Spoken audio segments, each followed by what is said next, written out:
एक ऐसा युग जहां शौर्य, धोखा, प्रेम और नफरत की कहानियां लिखी गईं, जहां एक ही सिंहासन के लिए भाई भाई से टकरा गए और दोस्ती और विश्वास का असली मतलब सामने आया।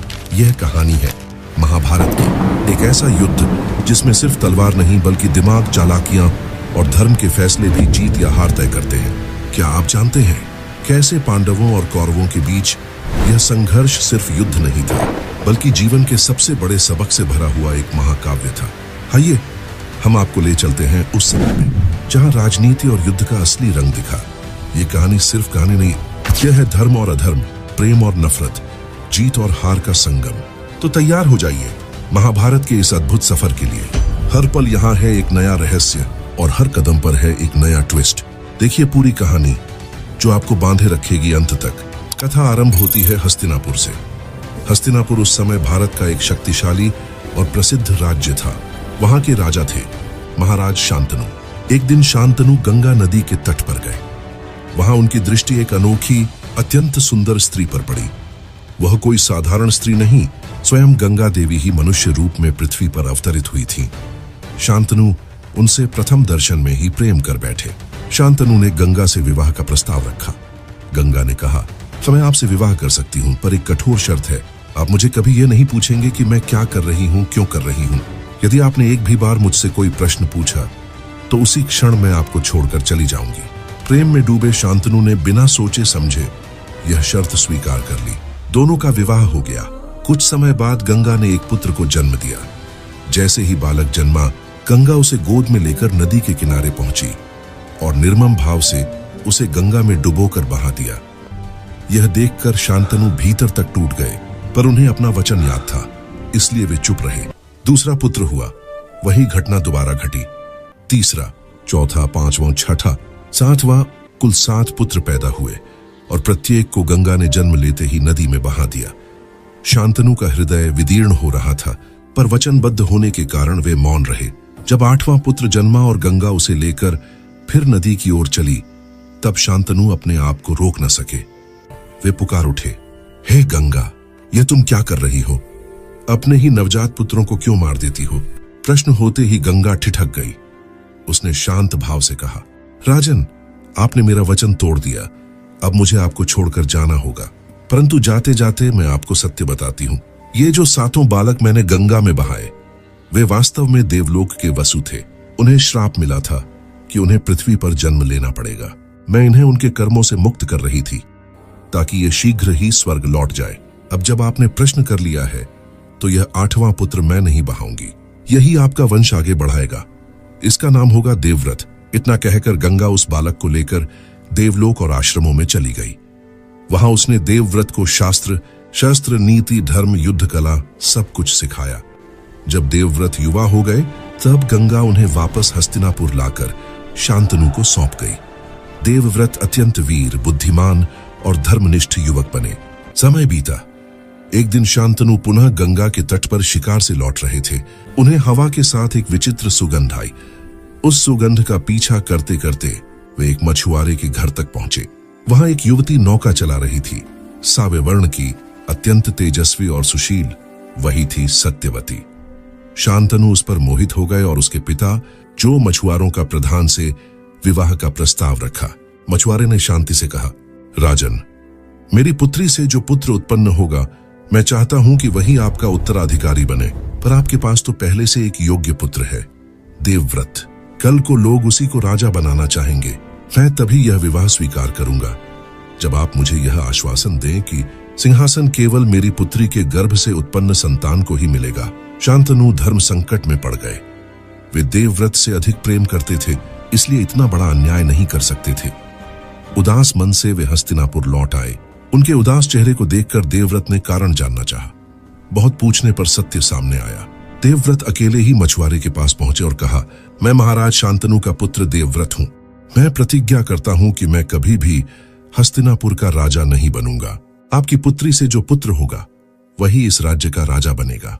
मछुआरा फिर भी आश्वस्त नहीं हुआ। उसने कहा, तुम तो यह कह रहे हो, पर तुम्हारी संतान, कल को तुम्हारे पुत्र राज सिंहासन पर अधिकार नहीं मांगेंगे। तब देवव्रत ने एक ऐसी भयानक प्रतिज्ञा ली जो इतिहास में अमर हो गई। उन्होंने कहा, मैं जीवन भर अविवाहित रहूंगा। मैं कभी विवाह नहीं करूंगा, इसलिए मेरा कोई पुत्र ही नहीं होगा। मेरी संतान न होगी तो मेरे वंश से कोई राज्य का अधिकारी भी नहीं होगा। यह सुनते ही देवता तक चकित रह गए। आकाशवाणी हुई, यह भीष्म प्रतिज्ञा है और जो यह प्रतिज्ञा ले वह भीष्म कहलाएगा। उस दिन से देवव्रत का नाम पड़ गया भीष्म। सत्यवती का विवाह शांतनु से हो गया। सत्यवती से 2 पुत्र उत्पन्न हुए, चित्रांगद और विचित्रवीर्य। चित्रांगद युवावस्था में ही युद्ध में मारे गए। विचित्रवीर्य की शादी गांधार देश की 2 राजकुमारियों अंबिका और अंबालिका से हुई। कुछ वर्षों बाद विचित्रवीर्य भी बिना संतान के मृत्यु को प्राप्त हो गए। अब हस्तिनापुर के सिंहासन पर बैठाने के लिए कोई सीधा उत्तराधिकारी नहीं था। तभी सत्यवती को अपना पुराना रहस्य याद आया। उसके पहले जीवन से भी एक पुत्र था, महर्षि व्यास। वही व्यास जिन्होंने आगे चलकर महाभारत ग्रंथ की रचना की। सत्यवती ने व्यास को बुलाकर कहा, राजवंश नष्ट होने की कगार पर है। नियोग की प्रथा के अनुसार तुम्हें महाराज की विधवा रानियों से संतति उत्पन्न करनी होगी ताकि वंश चलता रहे। नियोग उस समय की एक मान्य विधि थी जिसमें धर्मपूर्वक सीमित उद्देश्य से वंश को बचाने के लिए संतान उत्पन्न की जाती थी। पहले व्यास अंबिका के पास गए। व्यास का रूप अत्यंत तेजस्वी परंतु कठोर और भयावह था। जटाधारी, काले वस्त्र, तपस्या का सूर्य सा तेज। अंबिका उन्हें देखकर घबरा गई और आंखें बंद कर ली। फलस्वरूप उससे जो पुत्र उत्पन्न हुआ वह जन्म से ही अंधा था। उसका नाम रखा गया धृतराष्ट्र। दूसरी बार व्यास अंबालिका के पास गए। अंबालिका डर के मारे पीली पड़ गई, चेहरे का सारा रक्त उतर गया। परिणाम स्वरूप जो पुत्र उत्पन्न हुआ वह दुर्बल शरीर वाला रोगग्रस्त सा था। उसका नाम पड़ा पांडु। तीसरी बार जब व्यास को बुलाया गया तो अंबिका स्वयं जाने के स्थान पर अपनी दासी को भेज देती है। दासी न डरती है न घबराती है। वह नम्रता और शांति से व्यास के सामने बैठती है। उससे उत्पन्न हुआ एक अत्यंत बुद्धिमान धर्मनिष्ठ पुत्र विदुर। किंतु दासी पुत्र होने के कारण उसे राज सिंहासन का अधिकारी नहीं माना गया। अब राज्य में 3 प्रमुख पुरुष हैं, धृतराष्ट्र अंधे, पांडु दुर्बल, विदुर दासी पुत्र। राजत्व सौंपा गया पांडु को क्योंकि वे देखने, सुनने और युद्ध करने योग्य थे। धृतराष्ट्र का विवाह हुआ गांधारी से। जब गांधारी ने सुना कि उनका होने वाला पति जन्म से अंधा है तो उन्होंने पतिव्रता धर्म निभाने के लिए स्वयं अपनी आंखों पर पट्टी बांध ली और जीवन भर कभी प्रकाश नहीं देखा। पांडु का विवाह हुआ कुंती से, फिर दूसरी पत्नी के रूप में माद्री से। एक दिन पांडु वन में शिकार करने गए। वहां उन्होंने देखा कि एक हिरण और हिरणी समागम की स्थिति में है। बिना सोचे समझे उन्होंने उन पर बाण चला दिया। जैसे ही बाण लगा वह हिरण अपने वास्तविक रूप में प्रकट हुआ। वह एक अर्षि थे, अपनी पत्नी के साथ मृग रूप में।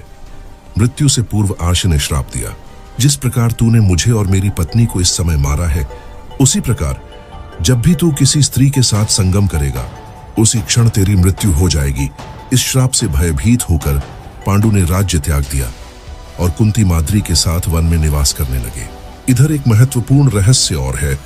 कुंती के पास महर्षि दुर्वासा का दिया हुआ एक वरदान था। जब वह युवती थी, दुर्वासा आशी उसके पिता के यहाँ ठहरे थे।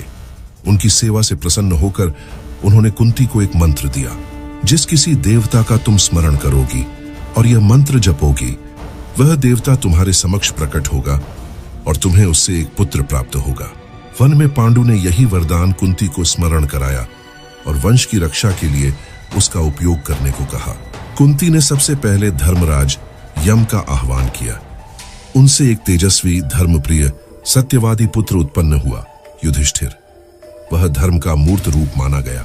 दूसरी बार कुंती ने वायुदेव का स्मरण किया। उनसे जन्म लिया भीम ने, जिसकी असाधारण शारीरिक शक्ति अतुलनीय थी। तीसरी बार उन्होंने इंद्रदेव को बुलाया। उनसे उत्पन्न हुआ अर्जुन, जो धनुर्विद्या का अद्वितीय महारथी बना। बाद में कुंती ने यह मंत्र माद्री के साथ भी बांटा। माद्री ने अश्विनी कुमारों का आह्वान किया। उनसे जुड़वां पुत्र उत्पन्न हुए, नकुल और सहदेव। इस प्रकार 5 पांडव उत्पन्न हुए, युधिष्ठिर, भीम, अर्जुन, नकुल और सहदेव। एक दिन वन में पांडु माद्री के प्रति मोहवश श्राप भूलकर उसके समीप गए। श्राप के कारण उसी क्षण उनकी मृत्यु हो गई। माद्री को लगा कि इस मृत्यु की दोषिणी वह स्वयं है, अतः उसने भी पांडु के साथ चिता में जलकर प्राण त्याग दिए। कुंती 5 पांडवों को लेकर हस्तिनापुर लौट आई। अब उधर धृतराष्ट्र और गांधारी के 100 पुत्र हो चुके थे। उनमें ज्येष्ठ था दुर्योधन, एक कन्या भी थी, दुश्शला। धृतराष्ट्र के ये 100 पुत्र ही कौरव कहलाए, क्योंकि वे राजा कुरु के वंशज थे। और पांडु के 5 पुत्र पांडव। कथा यहाँ से और रोचक हो जाती है। कुंती का एक और गुप्त रहस्य था। उसका पहला पुत्र जो विवाह से पूर्व ही जन्मा था, कर्ण। जब कुंती युवती थी तो उसने दुर्वासा के मंत्र की परीक्षा लेने के लिए सूर्यदेव का आह्वान किया। सूर्यदेव प्रकट हुए और वचन के अनुसार उसे एक तेजस्वी पुत्र प्रदान किया, जो जन्म से ही कवच कुंडल से युक्त था। समाज के भय से कुंती ने उस शिशु को एक टोकरा में रखकर नदी में बहा दिया। एक सारथी अधिरथ और उसकी पत्नी राधा ने उसे पाया और पुत्र की तरह पाला। वही बालक बड़ा होकर महान धनुर्धर कर्ण बना। वह जन्म से तो क्षत्रिय और पांडवों का ज्येष्ठ भाई था, पर समाज की दृष्टि में वह केवल सूत पुत्र कहलाया। हस्तिनापुर में पांडव और कौरव साथ साथ बड़े हुए। उनकी शिक्षा दीक्षा के लिए गुरु द्रोणाचार्य को नियुक्त किया गया। द्रोणाचार्य ने शीघ्र ही पहचान लिया कि अर्जुन में असाधारण प्रतिभा है। अर्जुन ने तपस्या के समान अभ्यास किया, इसलिए गुरु का विशेष स्नेह उसे मिला।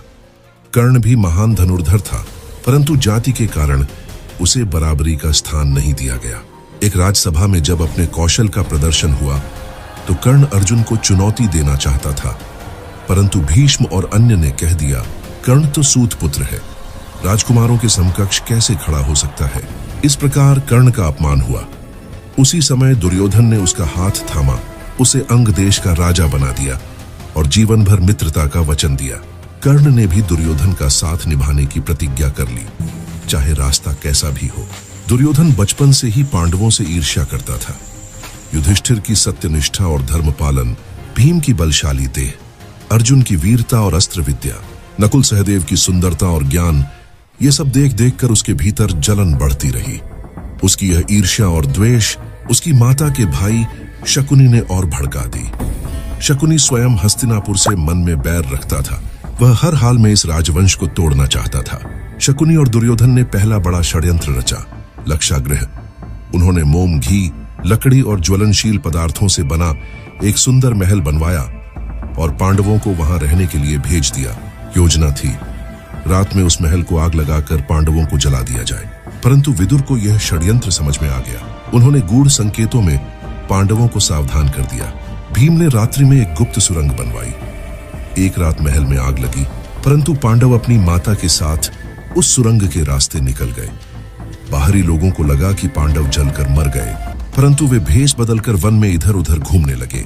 इसी काल में उन्हें पंचाल देश में द्रौपदी के स्वयंवर की सूचना मिली। राजा द्रुपद ने अपनी पुत्री द्रौपदी के लिए एक कठिन परीक्षा रखी थी।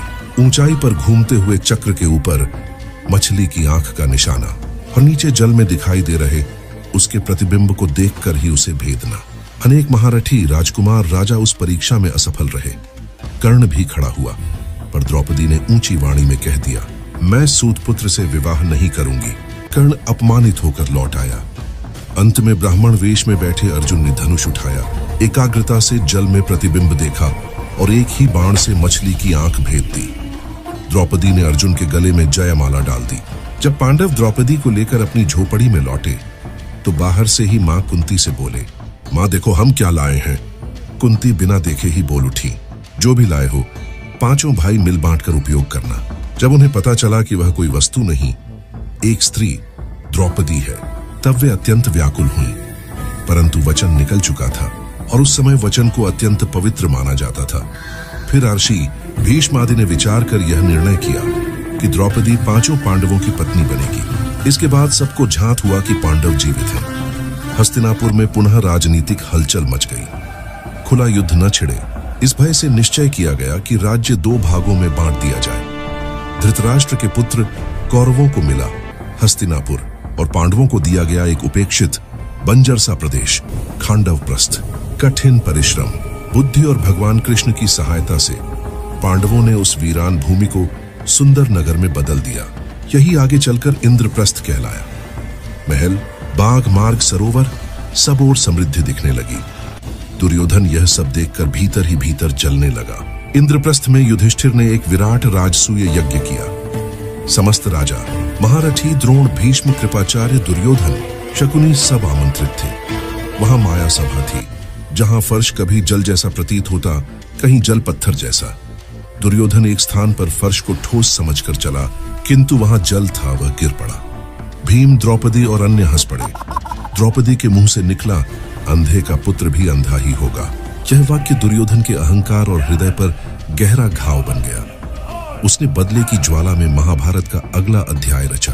अब शकुनी ने जुए का दुष्ट खेल रचा। युधिष्ठिर जुआ नहीं खेलना चाहते थे, पर राजसभा का बुलावा टालना उन्हें अनुचित लगा। वे हस्तिनापुर की सभा में पहुंचे। वहां शकुनी दुर्योधन की ओर से पासे फेंक रहे थे। वे छल कपट से पासों को अपने अनुकूल गिराते और युधिष्ठिर एक एक कर सब कुछ हारते चले गए। पहले उन्होंने सोना, चांदी, रत्न संपत्ति हारी, फिर अपना राज्य इंद्रप्रस्थ हार गए। फिर एक एक कर अपने चारों भाई दांव पर लगाए, वे भी हार गए। फिर स्वयं को दास बना दिया। अंत में दुर्योधन ने कहा, अब अपनी पत्नी द्रौपदी को दांव पर लगाओ। वचनबद्ध धर्म संकट में पड़े युधिष्ठिर ने द्रौपदी को भी दांव पर लगा दिया और खेल में हार गए। दुर्योधन ने आदेश दिया, द्रौपदी को सभा में घसीट कर लाओ। दुशासन गया और द्रौपदी को केश पकड़कर राजसभा में ले आया। द्रौपदी ने सबसे पहला प्रश्न किया, जब राजा युधिष्ठिर स्वयं को पहले ही हार चुके थे, तो क्या उनके पास मुझे दांव पर लगाने का अधिकार बचा था? पूरी सभा मौन रह गई। भीष्म, द्रोण, विदुर, कृपाचार्य सब धर्मशास्त्र की उलझनों में फंस गए, पर किसी ने स्पष्ट उत्तर देने और अन्याय रोकने का साहस न किया। दुर्योधन यहीं नहीं रुका। उसने अपने वस्त्र पर हाथ मारकर द्रौपदी की ओर इशारा कर घोर अपमान किया। दुशासन ने द्रौपदी की साड़ी पकड़कर उसके वस्त्र हरण का प्रयत्न किया। द्रौपदी पहले अपने आंचल को बचाने का प्रयास करती रही, फिर हारकर दोनों हाथ उठा दी और हृदय से पुकारा, हे कृष्ण। कृष्ण की कृपा से उसके वस्त्र अनंत हो गए। दुशासन जितना खींचता उतने ही वस्त्र बढ़ते जाते। अंततः दुशासन थक कर गिर पड़ा। सभा का सिर शर्म से झुक गया, पर दुर्योधन, कर्ण और शकुनी अपने पाप पर भी गर्व कर रहे थे। उसी दिन द्रौपदी ने प्रतिज्ञा की कि वह अपने केश तब तक नहीं बांधेगी जब तक दुशासन के सीने से रक्त धोकर उसे स्नान न करा दे और दुर्योधन की जांघ न टूटे। इस भीषण अपमान के बाद निश्चय हुआ कि पांडवों को वनवास दिया जाएगा। निर्णय यह हुआ 12 वर्ष का वनवास और उसके बाद 1 वर्ष का अज्ञातवास। यदि अज्ञातवास के दौरान उनकी पहचान किसी ने कर ली तो पुनः 12 वर्ष का वनवास और 1 वर्ष अज्ञातवास। ऐसा दंड बार बार लागू होगा। धर्म पालन हेतु पांडवों ने इसे स्वीकार किया। वे अपनी माता कुंती से विदा लेकर वन में चले गए। वनवास के अनेक प्रसंग हैं। भीम का राक्षसों से युद्ध, हिडिंबा से विवाह और घटोत्कच का जन्म, अर्जुन का तपस्या करके इंद्रलोक और शिव से दिव्यास्त्र प्राप्त करना, युधिष्ठिर का यक्ष के साथ प्रश्न उत्तर, जहां उसने धर्म, जीवन, मित्रता, सुख दुख आदि पर अद्भुत उत्तर दिए और अपने मृत भाइयों को पुनः जीवन दिलवाया। 12 वर्ष पूर्ण होने पर अज्ञातवास का समय आया। पांडवों ने विराट नगर को अपना आश्रय स्थल चुना। युधिष्ठिर बने कंक, राजा विराट के सभासद और पासा खेलने वाले ज्ञानी। भीम बने बल्लभ, भोजन बनाने वाले रसोइया और व्यायामशाला के वीर। अर्जुन ने ब्रह्मचारी स्त्री रूप धारण किया। बृहन्नला, जो राजकुमारियों को नृत्य संगीत सिखाता। नकुल बने अश्वशाला के रखवाले, घोड़ों के विशेषज्ञ। सहदेव बने गौशाला के संरक्षक। द्रौपदी ने सैरंध्री नाम से रानी की दासी का रूप लिया। अज्ञातवास भी सफलतापूर्वक पूर्ण हो गया। उनकी असली पहचान कौरवों को समय रहते ज्ञात ना हो सकी। अब पांडव अपनी शर्तें पूरी करके पुनः अपना अधिकार मांगने के लिए आगे बढ़े। शांति की एक अंतिम कोशिश के लिए स्वयं श्री कृष्ण हस्तिनापुर गए। उन्होंने धृतराष्ट्र और दुर्योधन से कहा, पांडव युद्ध नहीं चाहते, उन्हें केवल उनका उचित भाग दे दो, इंद्रप्रस्थ लौटा दो। यदि इतना भी कठिन लगे तो केवल 5 छोटे छोटे गांव ही दे दो, वे उसी में संतुष्ट हो जाएंगे। परंतु अहंकार से अंधे दुर्योधन ने उत्तेजित स्वर में उत्तर दिया, मैं पांडवों को सुई की नोक के बराबर भूमि भी नहीं दूंगा। अब युद्ध अवश्यंभावी था। कुरुक्षेत्र का विशाल मैदान तैयार हुआ। दोनों पक्षों की